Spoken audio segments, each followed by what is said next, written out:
DonInLondon, hello. November 20th, 2009. My video is all about recovery from addiction to either substance or behaviour. My addictive substance, alcohol, my behaviour. Well, I could be addicted to anything. Workaholic, relationshipaholic, you name it. But behind it, probably addicted to fear. And not knowing quite what fear was. Ignorant for a long time of what was making me drive myself forward. And alcohol was the chief oiler of the wheels, I guess. It took the edge off, gave me conviviality, joyfulness, sadness. It gave me everything, the ability to relax and sleep, and for years and years and years it seemed to be my best friend. And then I became dependent, and then I became addicted. And I don't know where I crossed the line, if ever there was a line to be crossed. I think, or feel, it was probably with the first drink. The first drink did the damage and changed my feelings. So as my feelings changed, then I had a way out of my fear, putting on a brave face and utilising my ego, which is a brittle way of covering up all the things that we are worried that other people might not like about us. So these days, not so bedeviled by fear, not trying to put a brave face on, just trying to be me, and not wondering so much what people think of me. I will always do that, because we all need a bit of love. And what the fellowship of AA has done for me, it's the way I keep sober a day at a time, to be in the company of people who know what it's like to not drink in just one 24-hour period. It helps me keep on track. So from being completely bamboozled by booze and the addict in me saying, if I can't find booze, I'll find something else, I've moved from the problem into the solution. What a way to put it, the solution not being alcohol. So adrift on an ocean of alcohol for a long time, and then a lifeboat came along, and that fellowship really does help me keep on track one day at a time. So what is AA? Well, I share the preamble always at the beginning of these videos, because it slows me into the moment of now and helps me focus on a message of living life working.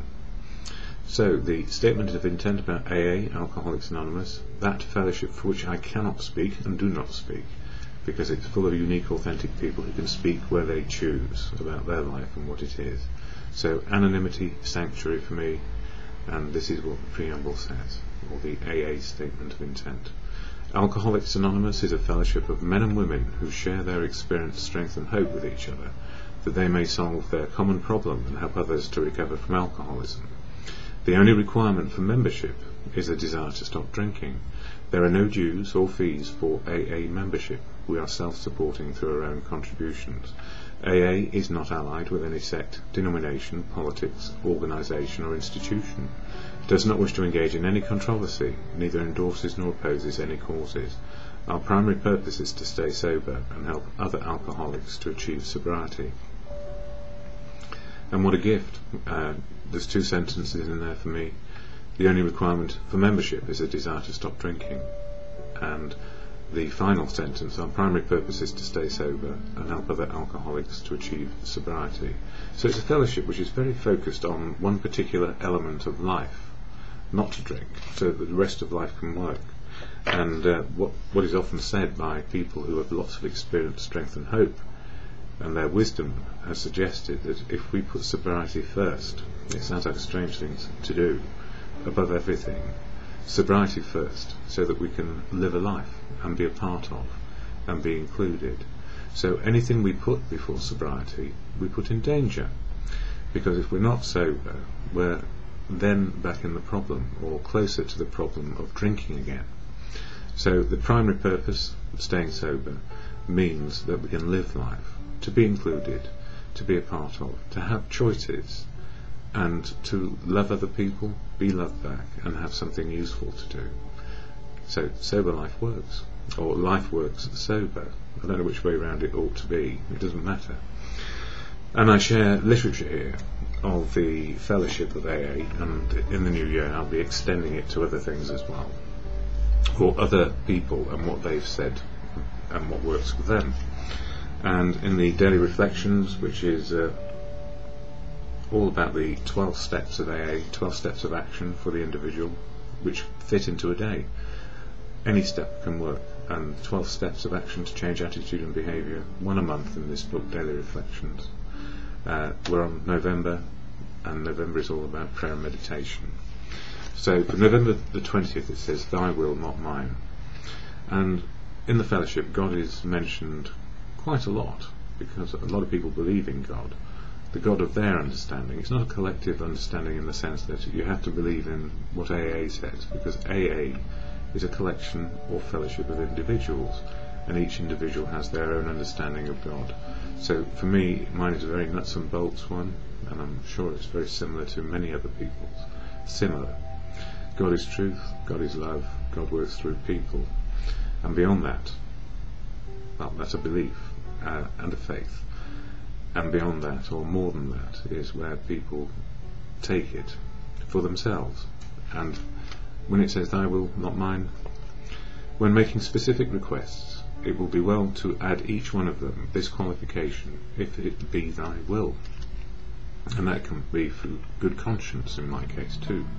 I ask simply that throughout the day God place in me the best understanding of his will, or good conscience, that I can have for that day, and that I be given the grace by which I may carry it out. As the day goes on, I can pause when facing situations that must be met, and decisions that must be made, and renew the simple request, "Thy will, not mine, be done." I must always keep in mind that in every situation I am responsible for the effort, and God is responsible for the outcome. So I do the effort, and the outcome is what it will be. I can let go and let God by humbly repeating, "Thy will, not mine, be done." Patience and persistence in seeking his will for me will free me from the pain of selfish expectations.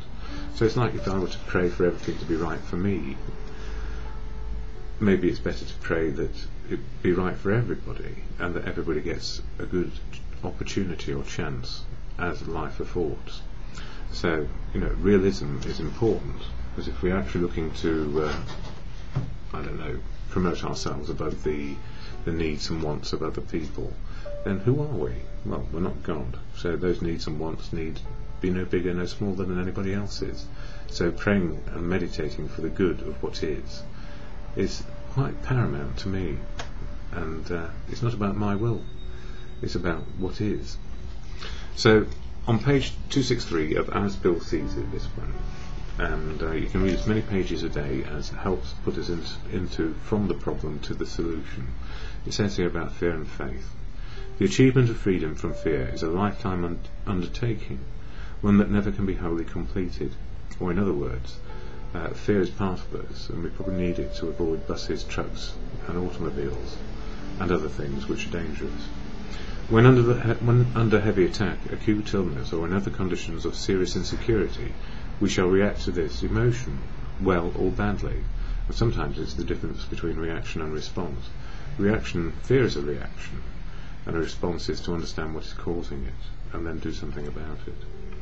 Only the self-deceived will claim perfect freedom from fear, and many a fool has stepped in front of a bus. Yes.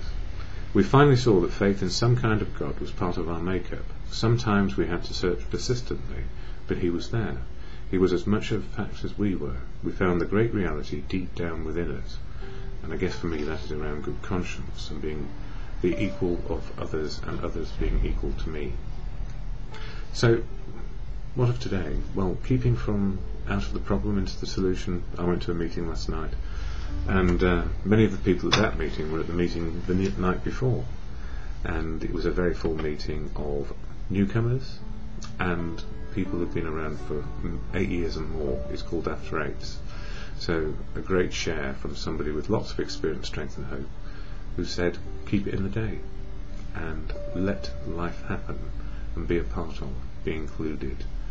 So the serenity prayer to acceptance: God, grant me the serenity to accept the things I cannot change, courage to change the things I can, and the wisdom to know the difference, for me, is just for today.